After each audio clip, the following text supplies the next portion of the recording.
عليكم ورحمة الله وبركاته. اليوم اكتشفت سر من أسرار نجاح عطورات الماجد، لا أقولها دعاية أو إعلان، لكن هذا رأيته بأم عيني. ما إن يعني محلات عطورات الماجد يضعون التخفيضات إلا ويهبون الناس إليهم، ومحلات أخرى من دون ذكر أسماء يضعون الإعلان لكن لا يوجد زبائن، لا يوجد إقبال. اليوم اكتشفت السر وسأخبركم بهذا السر.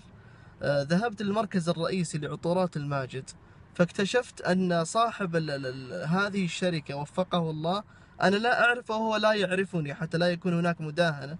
اكتشفت أن هذا الرجل يقوم بتوزيع عطورات مخصصة للمساجد مجانا، لا يأخذ عليها مقابل. قلت هل هناك مبيعات لعطورات المساجد؟ قالوا لا أبدا، لا نأخذ أي شيء.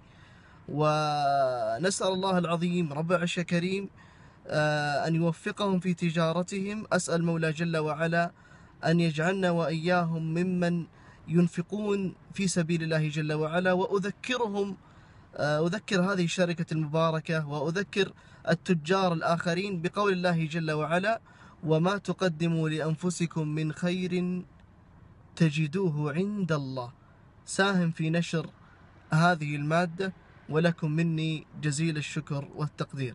أقيموا الصلاة وآتوا الزكاة وأقرضوا الله قرضا حسنا وما تقدموا لأنفسكم من خير تجدوه عند الله هو خيرا وأعظم أجرا واستغفروا الله إن الله غفور رحيم.